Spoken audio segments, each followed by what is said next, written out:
Comité d'études et de communication des cadres du mouvement patriotique du salut apprécie à juste valeur les conclusions du DENIS facilitant la bonne marche de la période de transition.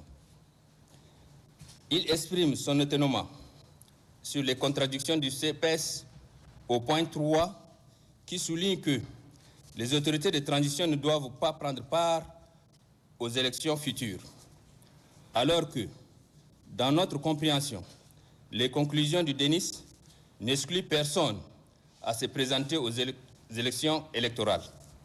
Le peuple tchadien croit en lui-même et attache du prix avec ardeur le respect et la réussite de la transition. Le CEC-MPS demande avec insistance à l'Union africaine de revoir sa position. Le message de paix, de la cohabitation pacifique et du vivre ensemble sont toujours prônés par les autorités de transition. Le CPS doit en principe encourager les autorités de transition pour l'instauration de la démocratie, gage de paix, de stabilité et du développement de notre pays, le Tchad. Les organisations féminines, membres de la plateforme Tous Unis pour une transition phase de réussite, qui sont plus d'une centaine, voudraient par ma voix porter à la connaissance de l'opinion nationale et internationale ce qui suit.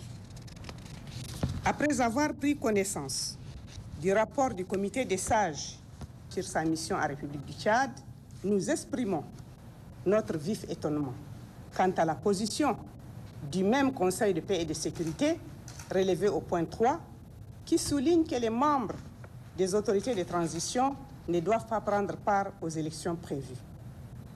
Ce point est non seulement en totale contradiction avec le point 6 qui demande aux autorités de transition de mettre en œuvre les conclusions du dialogue national inclusif et souverain, mais il est fondé sur le point de vue d'une minorité.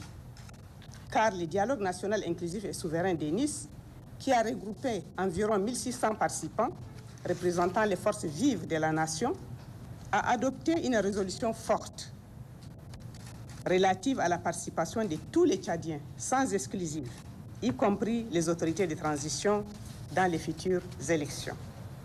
De notre point de vue, cette résolution constitue un gage et une garantie pour la paix et la cohésion sociale dans notre pays, le Tchad.